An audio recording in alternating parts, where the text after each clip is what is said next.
Na akkor folytatás, szétkaptam a gátlót. Ugye itt az új gátló. Ugye beszerelés előtt, mikor megveszed az újat 3-5-ször, így függőleges helyzetben ugye összenyomod, mert a szállítás közben a buborékok, tárolás közben ide-oda elbujkáltak, így kijön belőle teljesen, és jól fog működni mindjárt. Na, szétkaptam. Ott ugye a csapágya tetejébe, ez a gumiágy, gumibak, felütközésgátló, rugó, és az okosság még megint. Itt van egy ilyen. Egy ilyen. Ez, gyerekek, én nekem fogalmam nincs, mivel van ez, de mutatok egy számot. Ez a felütközésgátló iskomoka. Itt egy szám. Meg ez nem tudom, miből van ez a porvédő. Ebből. Ez ugyanilyen felütközésgátló szett volt. Ennek ez itt maradt. Na de, ott néz ez ki. Ez úgy néz ki, hogy itt van a porvédő. És figyeld el. Figyeld. Ez, kérlek szépen, hát így egy kézre érdekes, ez így belepattan. Ezt, ugye mutatom, tovább felpréslem. Ott van még egy kis vál, az is el fog tűnni. Így. El is tűnt. És most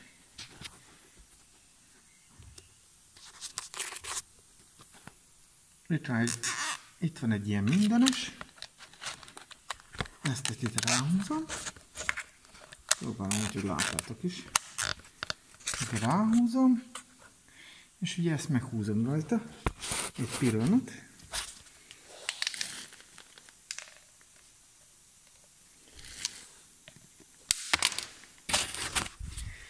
Ezt szépen ott fölpréseltem. Ezt itt rajta meghúztam. Kérlek szépen, ez vissza se jön. És most, ami a lényeg, mutatom, szépen vissza rátesszük. Ugye ez üzemi helyzete az, mennyi van, jó szoros még, hogy körülbelül ennyi ki fog állni, és nézd, de ez ugye teljesen kirúgózott állapotban. Tehát amikor majd ráül az autó, ugye még az a kis rész is eltűnik. Alul már nem gondolnám, hogy meg akarom foggatni, így, hogy így alá is lehet akármikor majd nézni, hogy esetleg por, vagy valami, ha aláment, akkor azt onnan ki lehet csapatni egy kis vízzel, vagy valamivel, de így már közvetlenül a kerékjárati ívbe a sár, a víz nem fogja érni. Így már nem.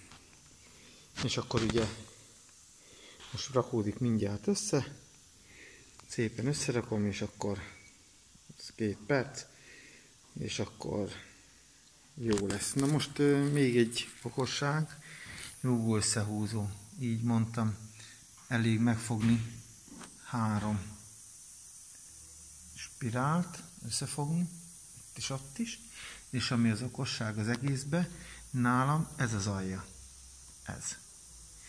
Az a szár, nagyon meguntam azt, hogy ezt a rugótányérhoz hozzáér, és akkor nem bírsz vele, és megöl, hogy szétvered, és akkor mégse jön, meg nem férsz hozzá.